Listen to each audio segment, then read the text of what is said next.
So we can start with presentation.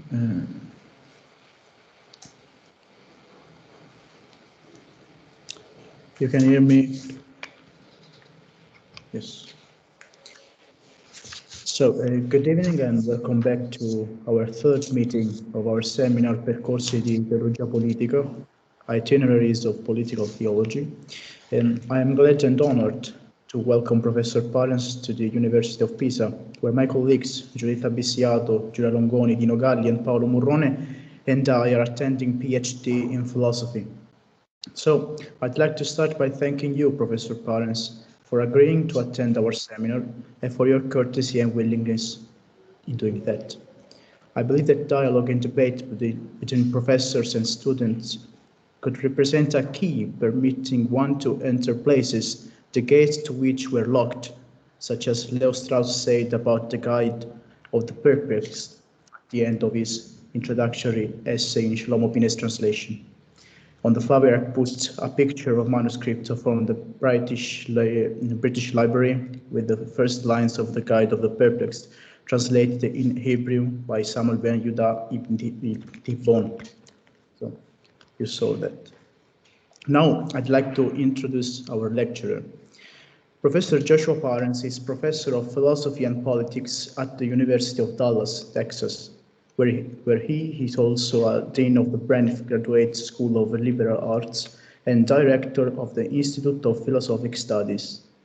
He attended his PhD at the University of Chicago, where Leo Strauss taught and where there is the Leo Strauss Center. His research interests include Islamic and Jewish medieval philosophy, early modern philosophy, and political philosophy. His studies about the political thoughts of Al-Farabi, Maimonides, Spinoza, and Leo Strauss are a point of reference, especially for the Strauss interpretation of the ancient and medieval political philosophy. Among its numerous publications, we should mention Metaphysics as Rhetoric, Al-Farabi's summary of Plato's laws, An Islamic Philosophy of Virtuous Religions, introducing Al-Farabi, Maimonides and Spinoza, their conflicting views of human nature, and last but not least, Leo Strauss and the recovery of medieval political philosophy. That is a very important book for us because we have studied here in our University of Pisa in a course of Bachelor in Philosophy. I recommend also the podcast, The New Thinkery, in which there is an interview of the professor about the philosophy of Maimonides. This is very interesting. The purpose of the lecture of today, Strauss' interpretation of Maimonides through the lens of Al-Farabi, political theology or political philosophy, is to show the difference between the historical view of Plato and Al-Farabi, as we did in our first meeting with Professor Martini, and the interpretation of Leo Strauss, who has the merit of dealing with the philosophical problems of the ancient and medieval political philosophy. And now I leave the floor to you, Professor Parens, and welcome. Thank you. Thank you.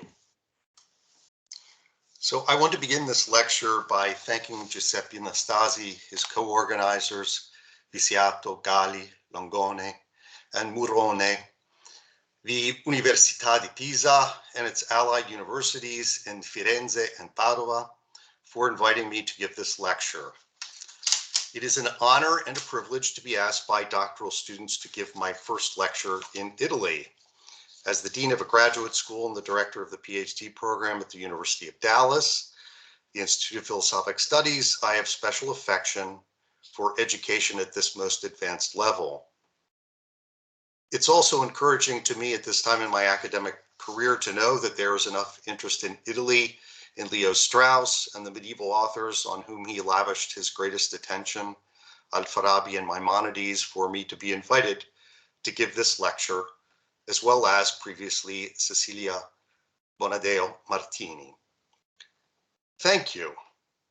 So I suspect that the intensity of interest in Strauss and Italy may be greater today per capita than it is in the United States. Actually, I think that's a great understatement. I think it's pretty obvious that that is true. Given the inclusion of political theology in the title of this lecture series, and that the series concludes with lectures on Jakob Taubes and Carl Schmitt, I want to begin with a brief inquiry into how Strauss and Schmitt use the phrases political philosophy and political theology, respectively.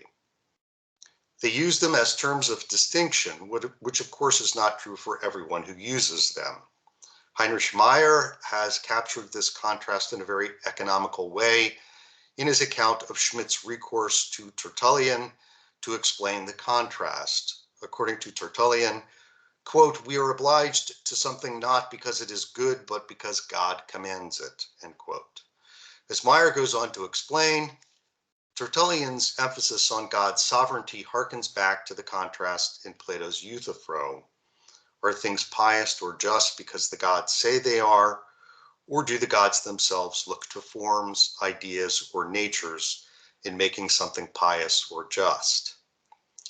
If we recast this in terms of the opposition between political theology and political philosophy, one might say that political theology bows to divine authority or will as the source of all political order. However, political philosophy acquires insight into political things on the basis of nature. Notice that I have not referred to the Platonic forms or ideas. I've chosen to avoid that not only because reference to them is too specific to Plato, but also because I think that ultimately political philosophers are less confident in their characterization of the metaphysical ground of politics than is Schmitt or other political theologians in identifying the relevant gods or God. A way to recast this opposition between appeal to divine will and nature is to consider the contrast between will and reason or intellect in characterizations of gods or God. By appealing to this other contrast with a very ancient history, I don't mean to open this discussion to modern and late modern conceptions of reason, which eventually turn away from nature and toward history. Rather, my primary focus today will remain firmly planted in pre-modern thought in which reason or intellect always remains tethered to nature. In thinking about God, talk of his will and intellect come naturally to us because we ourselves possess both faculties. Christianity especially tends to view God in light of the human because of the doctrine of the incarnation. In other words, it makes plenty of sense in the Christian tradition to think of God as possessing both will and intellect, because God in the person of the Son was, in some, even a very loose sense, not only divine, but also human. Yet talk of will immediately raises the specter of incompleteness or lack, because of course, the first expression of will, broadly conceived, is desire and its lack or needs. The Christian tradition has coped with this by claiming that God, though possessing a will, is of course in need of nothing. It is only through the superabundance of God's love that he concerns himself with every particular, not out of need. Leaving aside such ways of dealing with these issues, I believe that it's fair to say that the opposition between the God of intellect and the God of will was clearer and more cut and dried in the Islamic and Jewish traditions than in the Christian. Maimonides, for example, presents two different portraits of God in his Guide of the Perplexed. The God of the negative theology presented in Part 1, chapters 52 through 62, and the God of the philosophers presented in Part 1, chapters 68 and 69. Similarly, as early as Al-Farabi's enumeration of the sciences, there is evidence that he is contending against the fideistic views of God in which God's will is privileged, championed by the Asharite school of theology, and subsequently exemplified by the immensely influential Al-Ghazali. Averroes, in turn, argued frequently and pointedly against Al-Ghazali and the fideistic views of the Asharite Kalam. Evidence abounds in the Guide that Maimonides shared this animus against Asharite fideism, despite the fact that many interpreters view him as attempting to synthesize the negative theological and philosophic views of God. The stage was set for these battles at least as early as Aristotle, although he never states this clearly. The prime unmoved mover must ultimately be understood purely as an intellect. Of course, he or it is described as thought thinking itself, or as intellect intellecting itself, in which the intellect, its activity, and the object of its intellecting are one. Although Aristotle uses metaphors from human love to capture the relation of at least the other unmoved movers, and perhaps all other beings to the prime unmoved mover, and although we think about thinking and the activity of the intellect, we cannot but think in some sense of loving the object of thought. Aristotle gives us little reason to believe that the prime unmoved mover is similarly moved to think of himself out of the lack that moves all the other beings. In other words, he doesn't really possess desire. After all, the prime unmoved mover is purely actual. Although one might want to try to find some foreshadowing of the Christian notion of superabundant love in Aristotle, one thing is certain: this unmoved mover thinks only of itself. It seems to me that it cannot be properly characterized either by a love motivated by deficiency, nor by a superabundant love for all other things as individuals. Indeed, Aristotle's emphasis on thought thinking itself has been so deeply absorbed by interpreters that they have tended to sever the prime unmoved mover from other beings, narrowing its role to nothing more than being the cause of the thinking of the subordinate unmoved movers, which ultimately, of course, is supposed to move the heavenly bodies. At the start of this lecture series, you heard a lecture about Plato's Laws, Book 10. I won't cover the same ground except to suggest that there are more than enough parallels between Plato's Book 10 and Aristotle's Metaphysics Book 12 to suggest that they are getting in these accounts at roughly the following sort of theology. As Aristotle puts it in Metaphysics Book 12, Chapter 8 at the end, his account has ancient precedent. He claims to be arguing merely what Greeks, especially poets such as Hesiod, have always argued about the gods, so long as you remove the anthropomorphic part of the teaching. Ultimately, the highest being for both the Athenian stranger and Aristotle is an intellect. Yet that is not the complete story either for Plato or Aristotle, though here I will focus on Plato. And by the way, there was a bit of a rough transition there. Part of what I'm trying to insinuate is that the addition of the anthropomorphic part correlates pretty directly to what the poets teach. And that is what I see appearing in Laws books 11 and 12. So to continue reading, in Laws books 11 and 12, Plato's Athenian strangers supplemented his account of the gods given in Book 10. In the Book 10 account, he points clearly to the philosophic view of providence, namely that the divine concerns itself only with the universal or the species. But in books 11 and 12, he must complete the law, including especially the punishment of nonviolent crimes. Consequently, the Athenian finds it necessary to add back in the Olympian cast to the gods that he had omitted from Book 10, and that Aristotle refuses in Metaphysics Book 12, Chapter 8. My point here is not to highlight a supposedly important contrast between Plato and Aristotle. On the contrary, I believe they see the matter essentially the same way. As Aristotle says in Metaphysics 12:8, the poets added in the anthropomorphic element to bolster the laws. In other words, philosophers, as philosophers, are incapable of exhorting citizens to obey the laws. They must don the mask of poets if they are to do this. In contrast, Schmittian political theologians place such emphasis on this role or task of the divine that they must fall back to a fideistic God of pure will.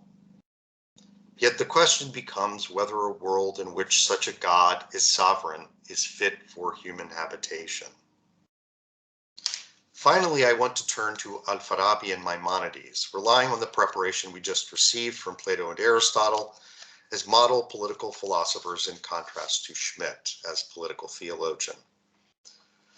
What evidence do I have that Al-Farabi and Maimonides take the task played by Plato's Olympian gods in Laws 11 and 12 seriously?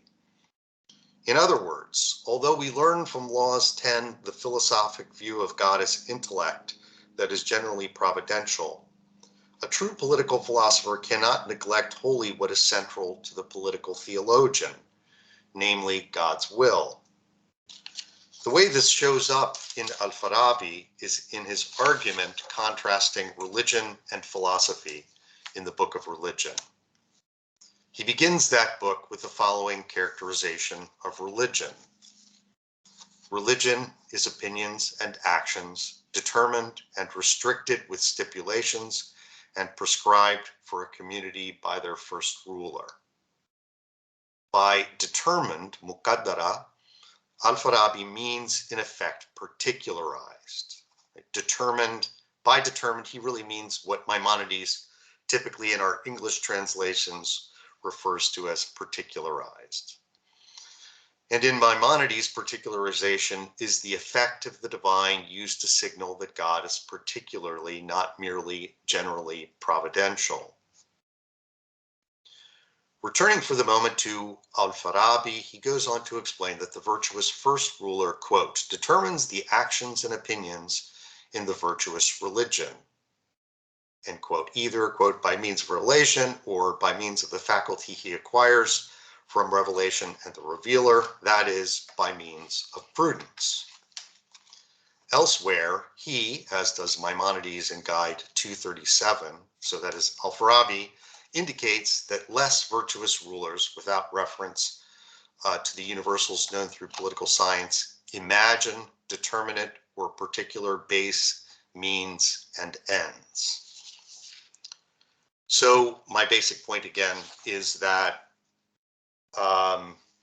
political philosophy as philosophy is concerned with the universals, but as Al-Farabi and Maimonides both emphasize, it's the job of the political philosopher to acknowledge that prudence must supplement political philosophy or science.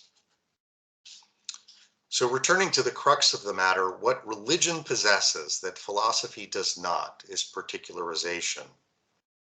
That is, philosophy concerns itself with knowing the universals of political life, what Al-Farabi refers to conspicuously and repeatedly in the enumeration of the sciences as rules. It is these rules, after all, about which one can possess science. As he explains when characterizing virtuous kingly craft in the enumeration, which presumably the virtuous first ruler of the Book of Religion possesses, that craft includes both the faculty for universal rules and the faculty a human being acquires through lengthy involvement in civic deeds, carrying out actions with respect to individuals and persons in particular cities, and skill in them through experience and long observation. If you hear hints of, and obviously the latter is prudence, if you hear hints of Plato's philosopher king conceit in this account of virtuous kingly craft, that is not by accident. In other words, though philosophy or science is concerned with the rules or universals of whatever it studies, political science is complemented by prudence in virtuous kingly craft. In effect, Al-Farabi accounts for how the particulars of political life are grasped by three means: revelation, prudence, or imagination. That imagination is disdained as the faculty of the non-virtuous rulers is clear. What the relation is between revelation and prudence is not something I can explain in the limited time I have here, except to say that in the Book of Religion, Al-Farabi opened the door to prudence playing the role of particularization that would otherwise be played by revelation. Leaving that aside, I believe it is already apparent that prudence correlates with intellect, while revelation correlates with will. In other words, while the political theologian would explain the particularity of a given religion by appeal to divine divine will. The political philosopher would ascribe that particularity to the prudence of the prophet. This helps explain why the central sections of Maimonides' Guide of the Perplexed are not the sections on proving that God exists, is one and incorporeal, or even the sections on creation versus eternity. Rather, the central sections are on prophecy and providence, which according to Strauss are a part of Maimonides' political rather than his metaphysical teaching. Since I've already spoken to the question, where does Al-Farabi address the issues highlighted in Laws 11 and 12, I want to turn now to look more closely at how Maimonides makes good on Al-Farabi's suggestion that religion particularizes and thereby complements the insights of philosophy, rather than arguing as a political theologian might that revelation and revelation alone gives us access to the true ground of politics. Maimonides brings the particulars of religion into line with philosophy's insights into the universals of political science through what Strauss has called enlightened kalam. In the literary character of the Guide for the Perplexed, Strauss appeals to the treatment of kalam in Al-Farabi's enumeration of the sciences. He argues that the traditional kalam described in enumeration chapter 5 defends religion on the basis of the imagination. And Maimonides adopts a defense of Judaism that is intelligent.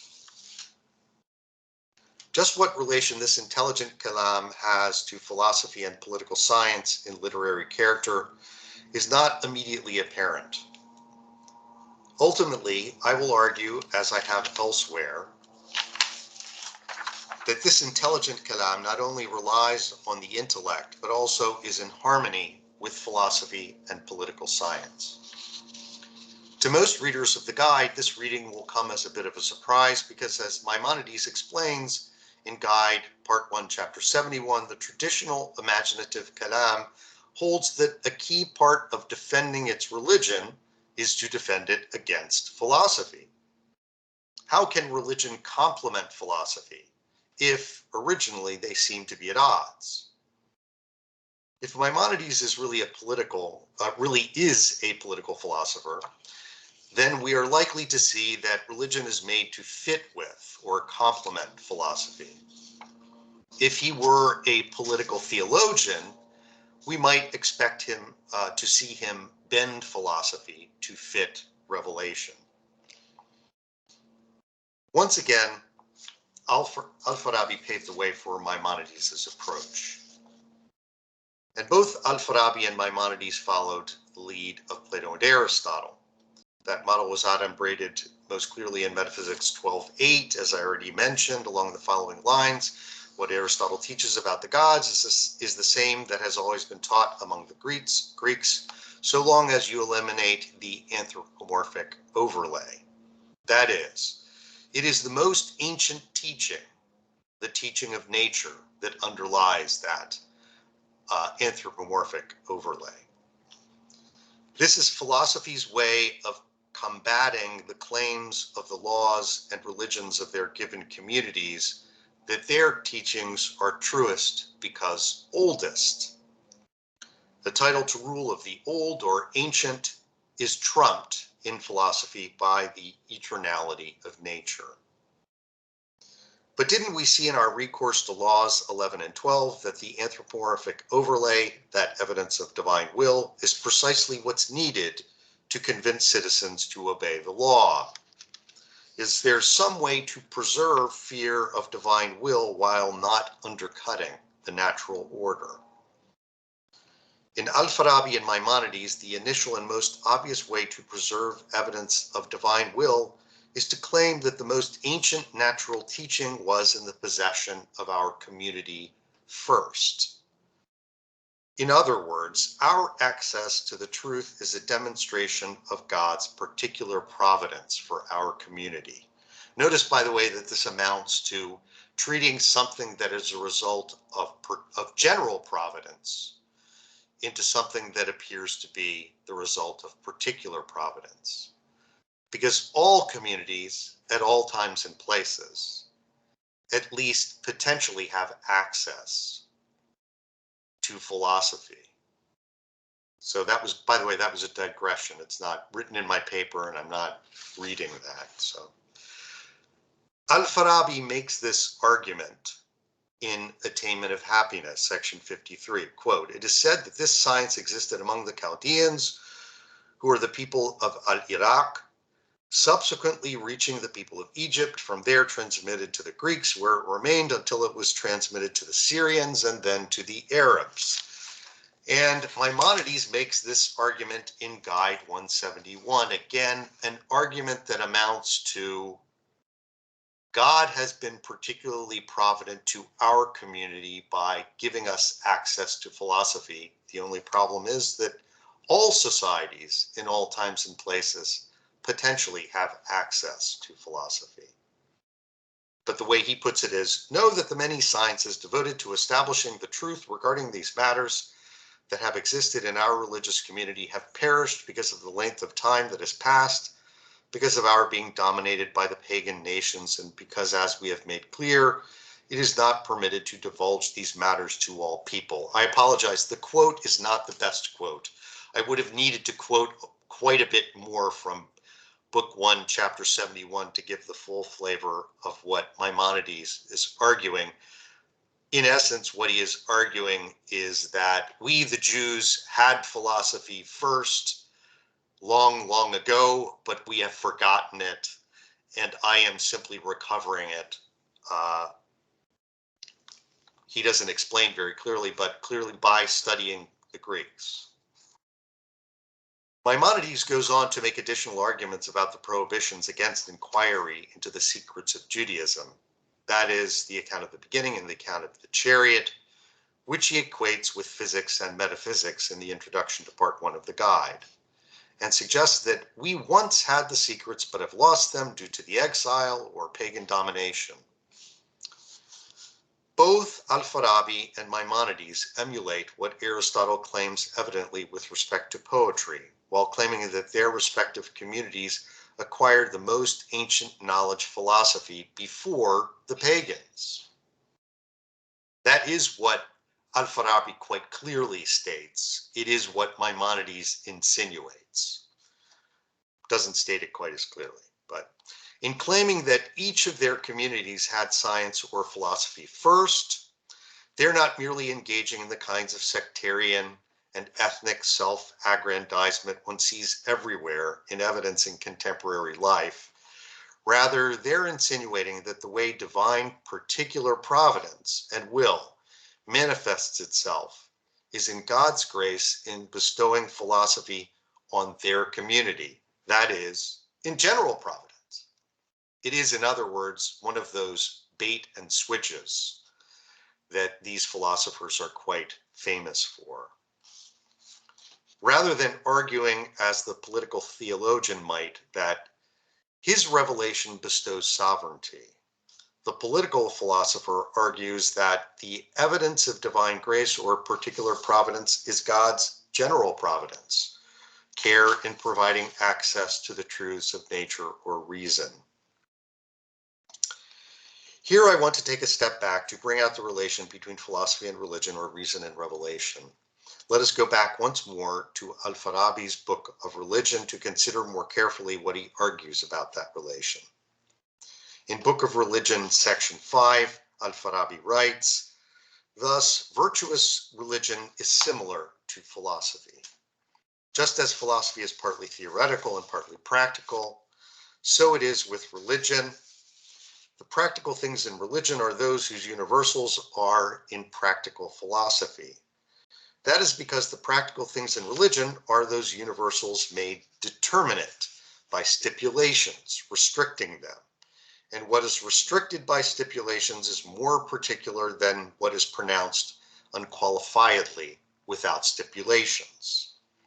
Therefore, all virtuous laws are subordinate to the universals of practical philosophy." The theoretical opinions that are in religion have their demonstrative proofs in theoretical philosophy and are taken in religion without demonstrative proof. Therefore, the two parts of which religion consists are subordinate to philosophy. That quote is a pretty dense quote, and maybe in the conversation afterwards, I'll go through it a little bit more carefully.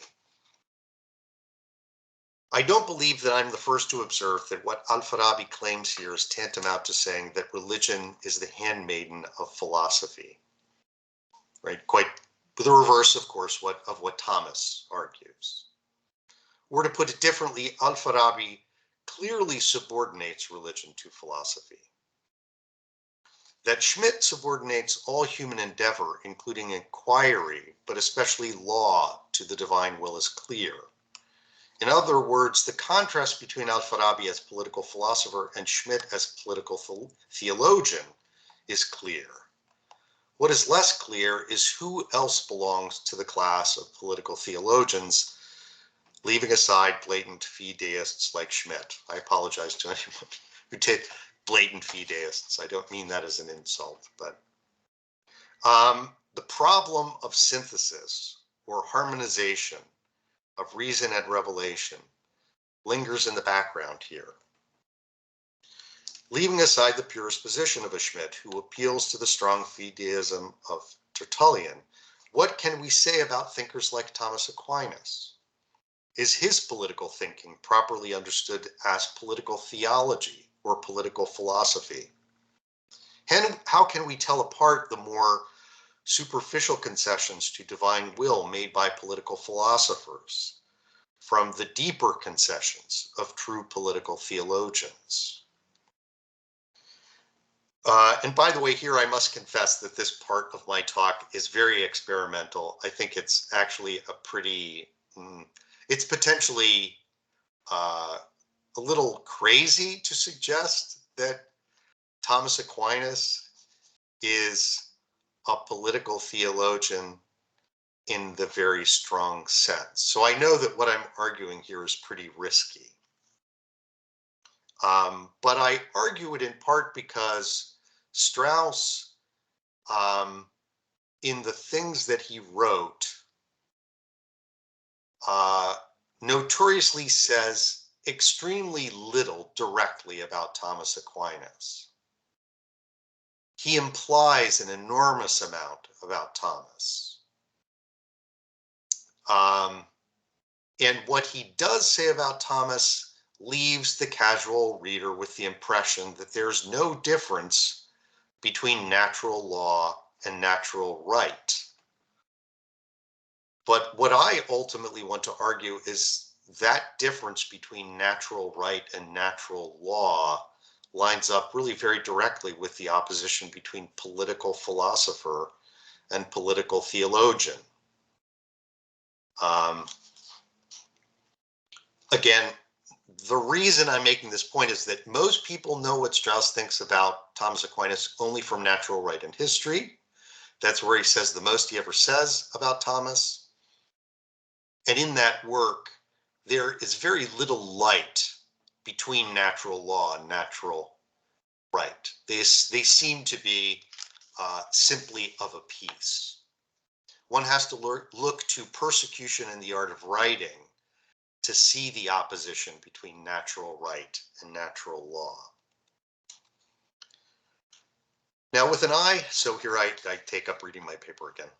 With an eye to making the line between political philosopher and political theologian more precise then, I would like to consider Aquinas as a test case because there are few thinkers who at first glance seem closer to Aristotle and even to Maimonides than Thomas. Indeed, Strauss himself seems to classify Thomas squarely in the camp of political philosophy when he writes the following in Natural Right and History, quote, "The particular natural right doctrine, which was originated by Socrates and developed by Plato, Aristotle, the Stoics, and Christian thinkers, especially Thomas Aquinas, may be called the classic natural right doctrine," end quote. As we will see shortly, the conclusion of the very same chapter raises doubts about how far such a teaching can develop without ceasing to be political philosophy. And I am then thereby insinuating that Thomas is not a political philosopher, but a political theologian.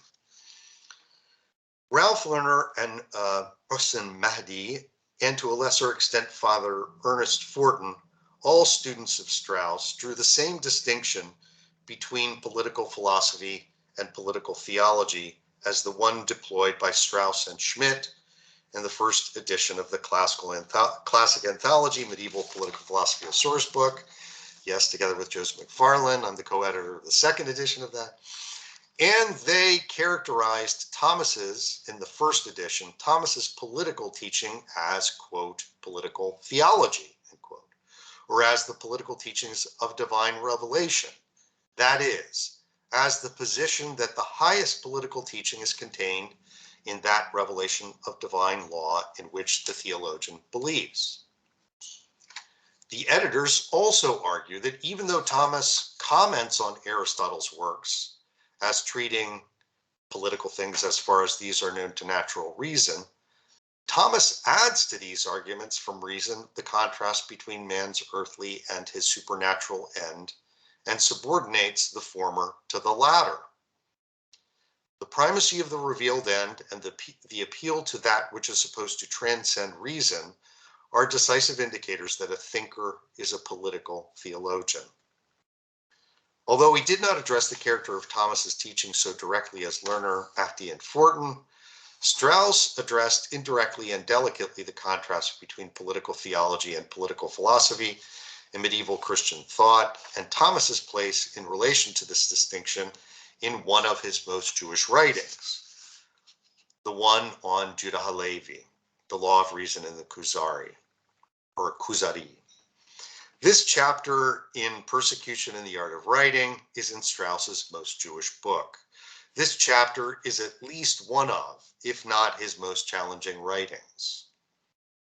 I think if I had to point to the most difficult things Strauss wrote, they would be the piece on the Kuzari and his very long introduction to Shlomo Pines's translation of the guide. Those are probably the two most confusing things Strauss ever wrote. One might debate and say, for example, Thoughts on Machiavelli is more confusing. It's at least much longer, if not more confusing. This chapter is at least one of his most challenging of his writings, one of his most challenging writings. In the opening pages of Law of Reason, Strauss contrasts proponents of rational law, the Islamic and Jewish equivalent of natural law, with proponents of natural right, ranging Halevi, Saadia Gaon, and Thomas Aquinas on the one hand, against Maimonides, Marcellus of Padua, and of course Aristotle on the other. The rational law teaching made famous in Judaism by Saadia Gaon traces its roots back to the Mu'tazilite Kalam, and Halevi's teaching is a modified or radicalized version of that Kalam. Of course, Thomas's natural law teaching is too elaborate to treat here and now in any detail. However, it is clear that for Strauss's purposes, Halevi and Thomas Aquinas are on the same page. Over the course of the Law of Reason, Strauss's Halevi impugns philosophy, decrying the fact that the philosopher treats, quote, goodness of character and goodness of action as no more than a means toward or a byproduct of the life of contemplation, quote. In contrast, Strauss characterizes the position of Halevi as promoting a more profound teaching than the Mu'tazilite Kalam because it rests on simple faith. That Mu'tazilite Kalam, that Mu'tazilite school of theology was quite rationalistic, that is, used the tools of demonstrative and dialectical argument, if not properly rationalist. Sorry, that is a very convoluted sentence. My basic point is that often people treat the Mu'tazilat kalam as if it were philosophic because it is rationalist. It's of course rationalist only in the sense that from revealed presuppositions, it applies reason and derives conclusions as rationally as it is able. Now, over the course of Strauss's complex interpretation of the Kuzari, Strauss brings out the heavy emphasis in Halevi's teaching on the striving for what he calls morality proper. While the philosopher is willing to make do with mere rules of prudence, which allow of exceptions, Halevi's Jewish scholar strives for what Strauss describes as morality proper and as genuine morality categoric imperatives. The moral man as such is the potential believer in revelation. And sorry, there is a typo there with the categoric imperatives. Now, the primary contrast between the political philosopher and the political theologian is that the former treats morality as a means and the latter as an end. This does not mean that political philosophers act immorally, but that their motives are different from the strictly moral. Their actions are more a consequence of their pursuit of philosophy than anything else. The way Socrates puts this in Republic 6 is that the philosopher's virtue of moderation derives from the fact that his desires aim primarily at wisdom, rather than what Aristotle characterizes as the goods of fortune, which others chase after. That morality is more than a means for the natural law teaching of Thomas Aquinas is readily apparent. Despite the reference to nature in natural law, Thomas's natural law, much like Schmidt's approach to obedience to God's command, does not permit exception with respect to the need to obey the commandments. That is, not to violate the second table of the Decalogue. Evidence of what is given in Thomas's characterization of who is permitted, evidence of that is given in Thomas's characterization of who is permitted to kill. Only God is so permitted because all men are in infinite debt to him. Thus, Thomas explains away the exceptions in the more political parts of the Bible, in which, of course, God commands one or another human being to kill someone. Even though for Thomas, morality is not the highest end of man, it is in important respects the highest end man can achieve in this life. After all, the true object of theoretical inquiry, knowledge of God's essence, is clearly beyond human ken in this life. It is for that reason that happiness cannot really be achieved here below for Thomas. As Lerner and Mahdi and Fortin implied, Aquinas' privileging of man's supernatural end frames his teaching so fully that it makes it a political theology.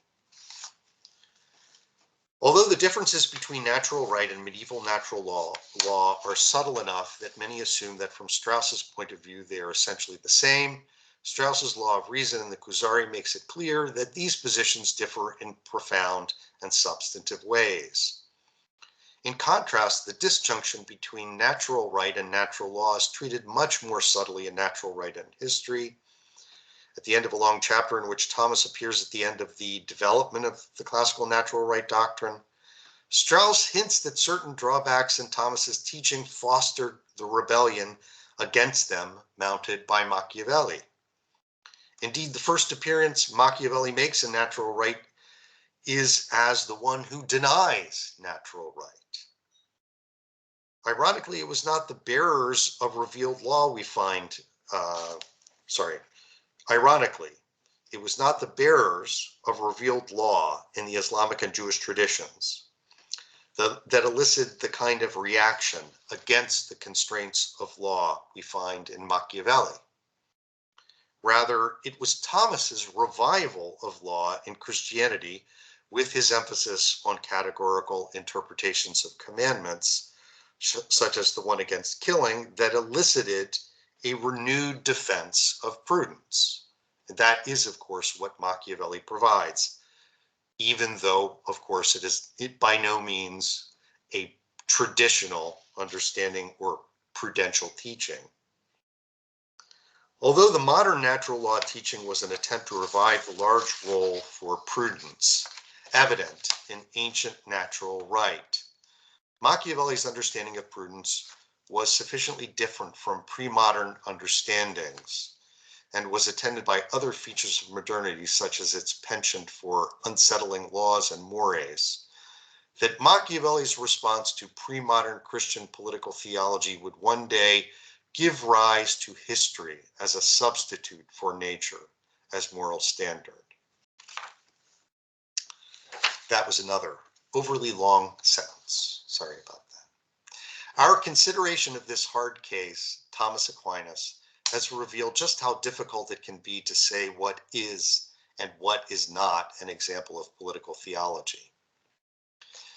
Lest we lose track of our original charge, to shed some light on Strauss's interpretation of Maimonides through the lens of Al-Farabi, I want to return here to highlight some of our primary observations about political philosophy in the mold of Al-Farabi and Maimonides.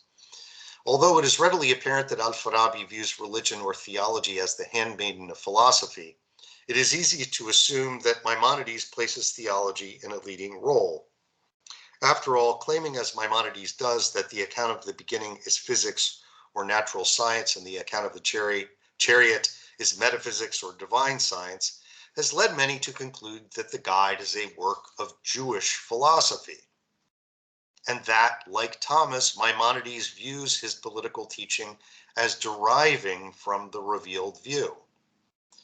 But the account of the beginning and the account of the chariot, though they are the highest subjects of the guide, are not the central subject matter of the guide. Rather, the center of the guide is the true science of the law. And the true science of the law serves to defend both Judaism and philosophy. This intelligent kalam employs arguments about the highest matters to defend the law and philosophy. Those tasks, the defense of law and philosophy, are the very heart of political philosophy. Political theology looks to revelation to ground its political teaching. The political philosopher employs theological arguments in support of the philosophic view that the legislator's prudence is the proper starting point of the law, not divine fiat.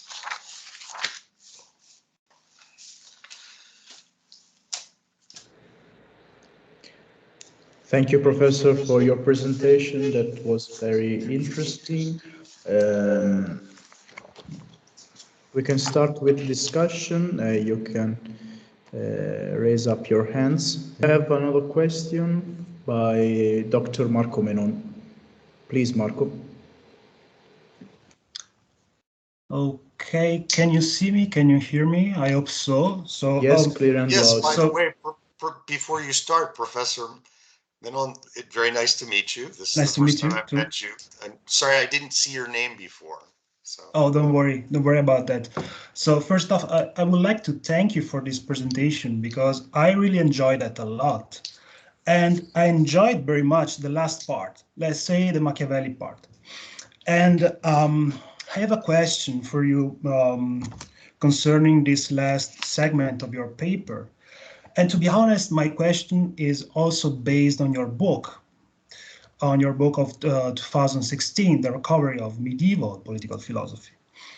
And I'm truly interested in the way in which you frame the different coordination between theory and practice, according to Thomas Aquinas and Al-Farabi and Maimonides on the other hand. I'm talking about the dialectical coordination between theory and practice, and the deductive coordination of theory and practice.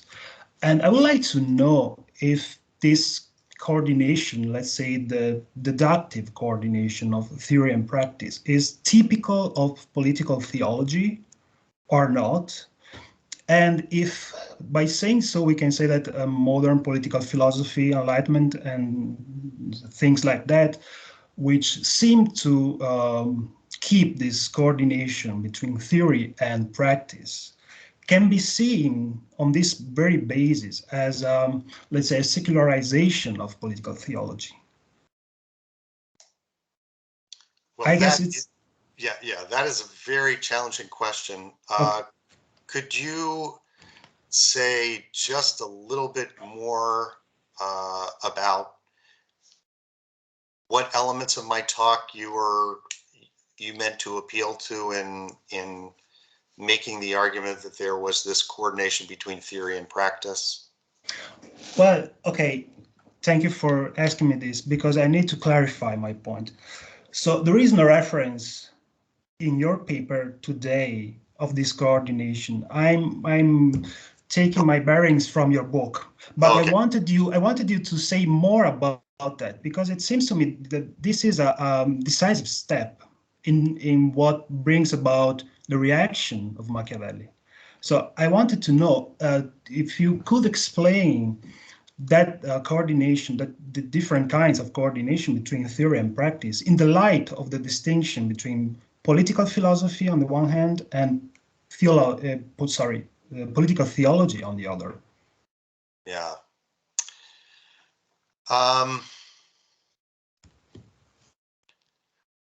One way of starting to think about it might be that political theology, to the extent that it treats God's will as primary, is placing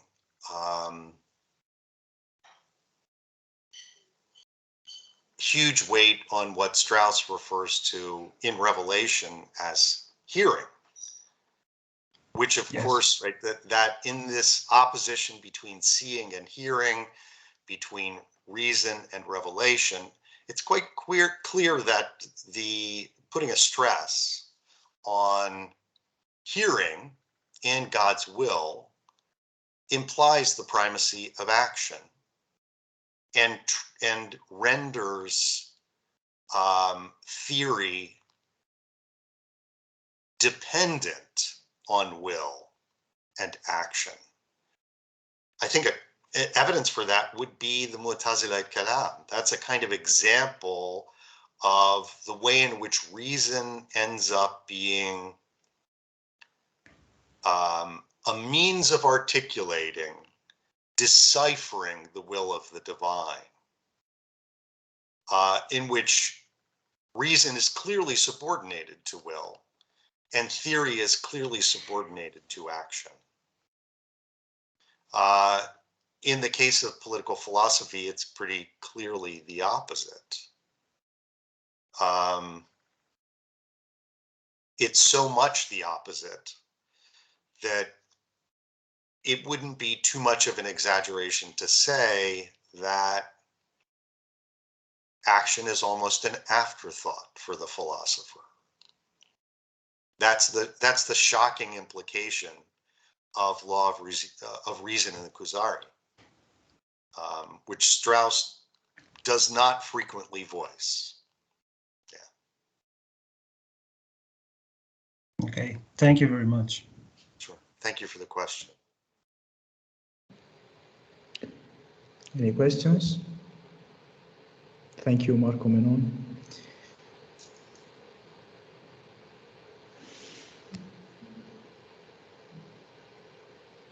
Can you hear me? Yes. Okay. So I just wanted to say something about what you said in your paper about Carl Schmitt political theology. So you say the Schmitt political theology bows to divine authority of will. And I'd like to ask whether it is possible to speak properly of a divine, of a presence of God in Schmitt, because of course I agree that Schmitt needs to find a theological basis in order to justify political order.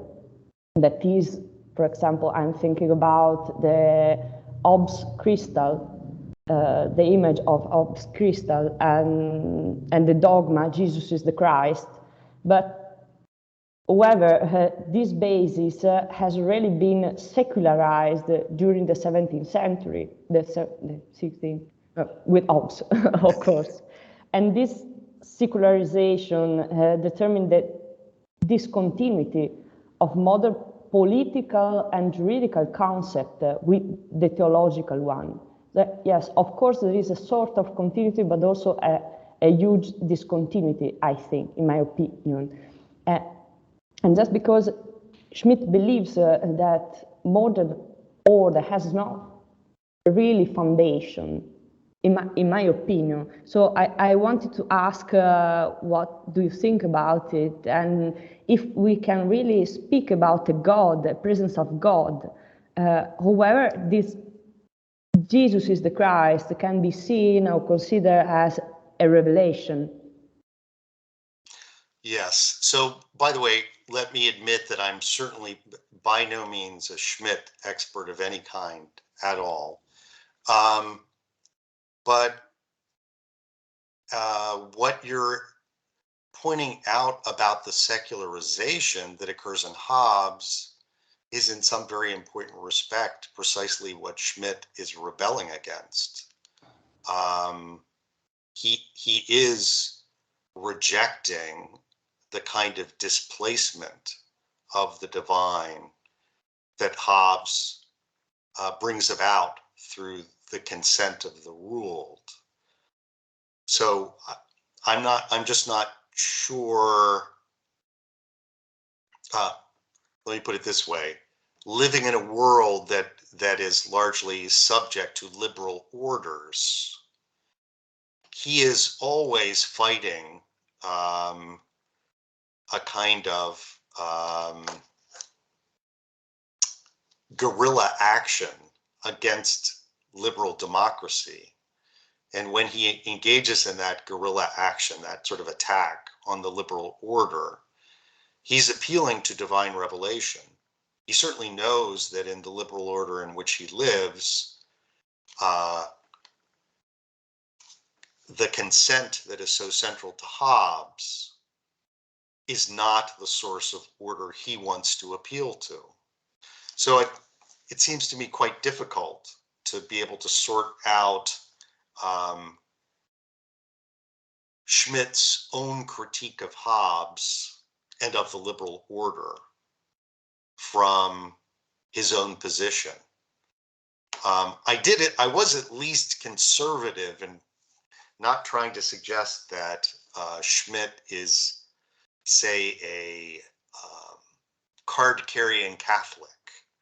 And I wasn't trying to insinuate that he's a believer of a usual stripe or of any obvious orthodoxy, but it does seem to me, as someone who's more interested in consistency than most people, he's trying to find in God's will a basis for political order, and his own attempt to construe or construct jurisprudence is largely in light of that understanding of God's will. Okay, thank you. Thank you, Giuditta. Any questions? Professor Perfetti? Yes, well, if you allow, I have something to say. First, to say thank you to Professor Parens for his lecture. And several points have been raised thus far, but several mentions about Thomas Aquinas maybe need a reassessment. As far as I understand, well, if you agree, I have pasted and copied some phrases of your presentation in a document that I'd like to share. You're right. Can you see it? Yes. Okay, that's good. You say that the primary contrast between the political philosopher and the political theologian is that the former treats morality as a means and the latter as an end. Of course, in a religious context, this is quite unavoidable.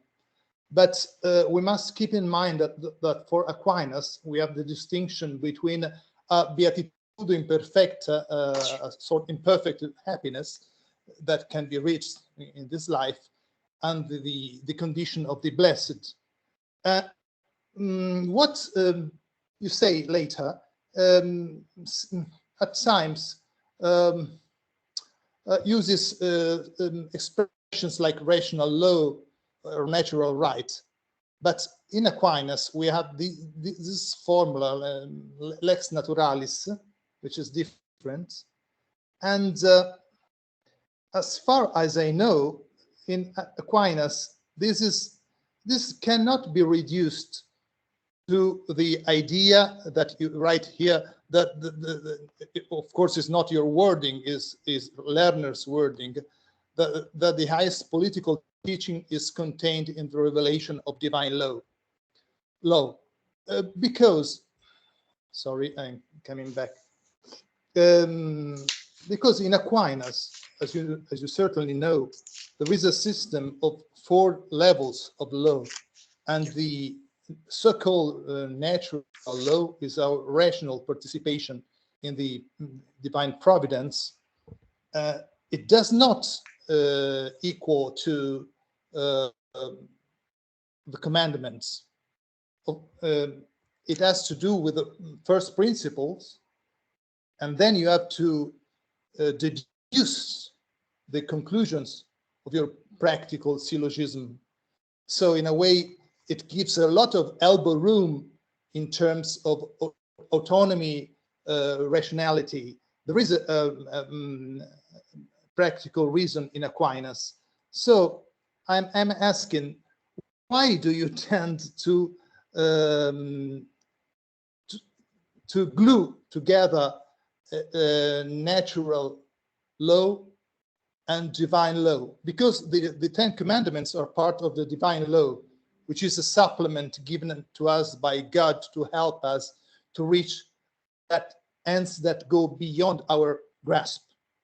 While the natural law is a faculty of the human being as a rational being, and is our ability to deduce, to infer practical reasoning. This in Aquinas. Right. Okay. So to try to vindicate just a bit the quotes that I have.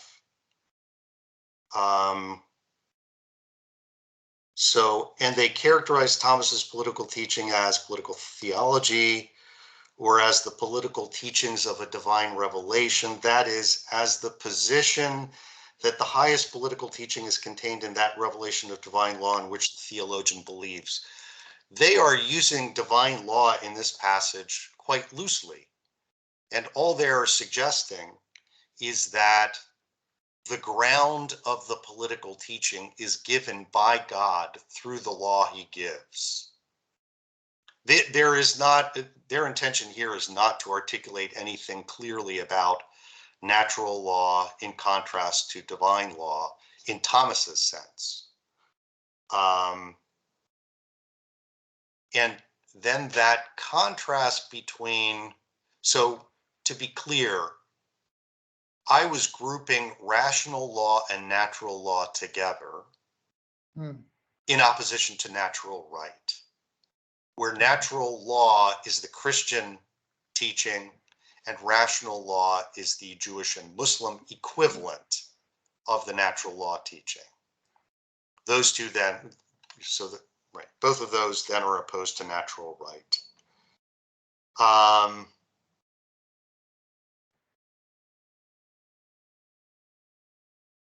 I certainly meant to allude to the distinction between the beatitudo perfecto and imperfecto. I meant to allude to that when I said there is a certain way in which, given our imperfection in this life and the fact of our completeness only being achieved in the next, that that to some extent there is a certain sense in which moral perfection is the highest end of man in this life. I definitely meant to suggest that was an imperfect happiness. Thank you. Thank you. Yeah. Thank you, Professor Perfetti. We have time for another question.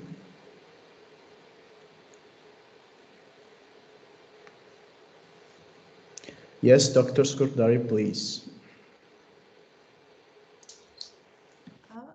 Do you hear me? Yes, clear and loud. Okay, thank you so much, Professor Parens, for your so interesting lecture. I have a very, very quick and maybe big question about the nature of the Guide of Perplexity. So is the Guide of the Perplexity, for the Perplexity, a philosophical letter written by an old scholar for his young students, a sort of a medieval version of Seneca's letter to Lucilius?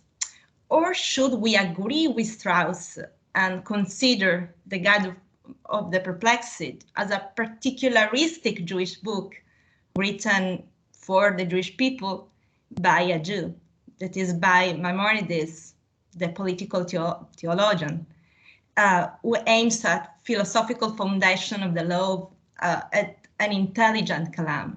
I think that the first option is the correct one.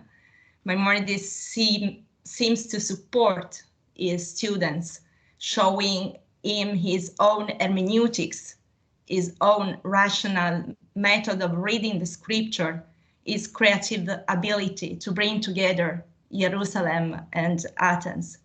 So, in your opinion, is the Guide a philosophical work or an apologetic work in defense of both revelation and philosophy? Yeah, I hate to be difficult and split the difference, but I don't think that Strauss's claim that the Guide is a particularistic Jewish work is more than the surface. That's the initial impression. And you'll recall that I referred more than once to this odd situation in which Maimonides finds himself, which is he is under the necessity to defend Judaism, but at the same time to defend philosophy. Given the well-known fact pronounced by Strauss himself, that Jews of the competence of Maimonides and Halevi acknowledge that it is impossible to be both Jew and philosopher. Doing both of those things is almost impossible. And that is what Maimonides does. He defends Judaism on the surface, but I think at depth, he is also defending philosophy. It's a very strange book then. It's a book doing both of the things you were talking about, I think, ultimately.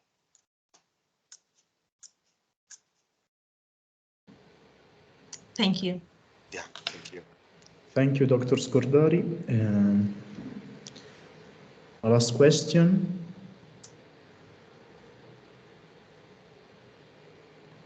Maybe I have one. So, Professor, for Strauss, why do Plato and Aristotle state that religion is necessary in the city, even though we know by philosophy that God are not those of the traditional religion? In fact, God are, for Plato in Laws 10, the cause of the movement of the stars. They are souls that move the stars. And we know that these souls don't look low realities, such as the prime mover for Aristotle, especially the prime mover for Aristotle. And even though Plato founded a city, Magnesia, in Laws, in which philosophy is always present behind education, music, laws, etc. Why do philosophers meet by night in the Nocturne Council from the point of view of Strauss? Thank you.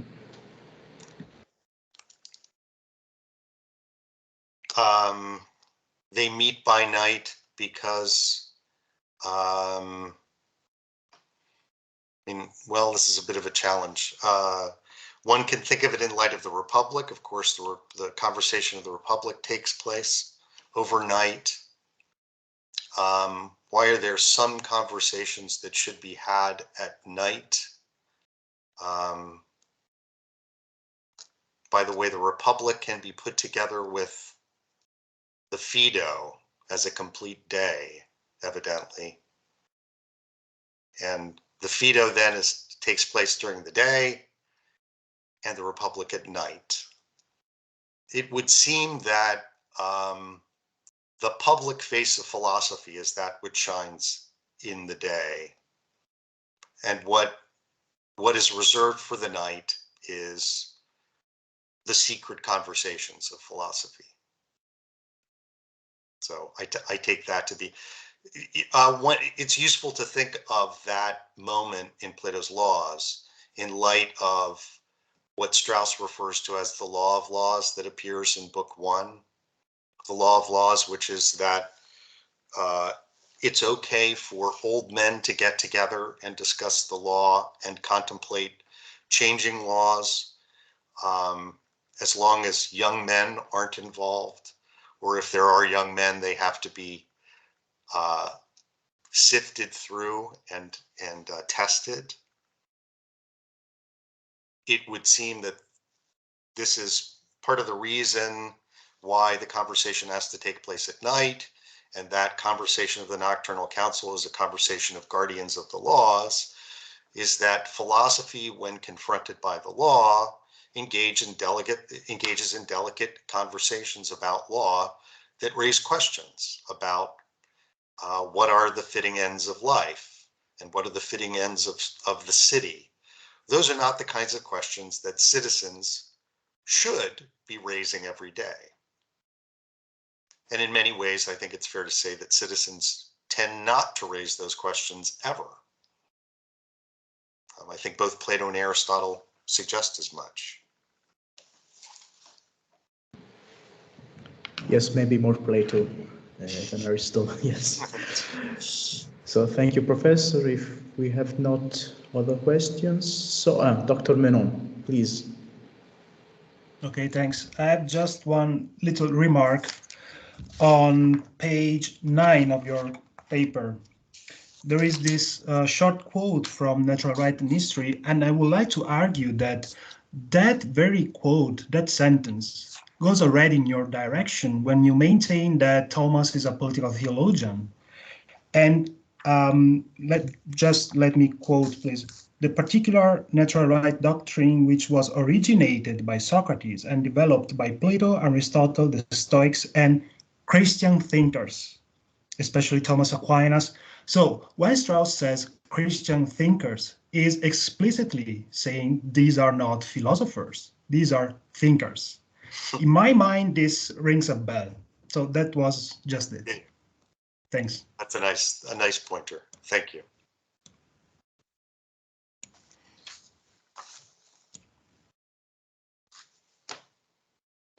Okay.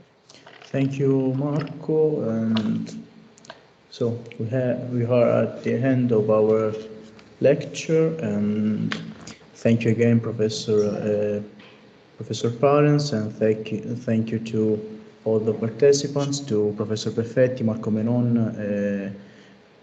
Dr. Scordari for having questions, and also to Professor Martini, but she is not here right now. And the next lectures of our seminar are on November 12th at 3 p.m. with Professor Mauro Farnesi Camellone, il circolo chiuso sulle strategie teologico-politiche di Thomas Hobbes, and later Dr. Dino Galli, alcune note su teologia morale e politica nella filosofia kantiana della religione. And on November 18 at 5 p.m. we will have Stephen Nedler from University of Wisconsin-Madison with a lecture, Spinoza, Jefferson, and the separation of church and state. So we will arrive until Spinoza, and later with the 20th century, on the last day of November, the first days of December. So thank you again, and see you on November 12th. Thank you, Professor. Thank you very much. Thank you to all of you. Thank you for attending. Bye-bye.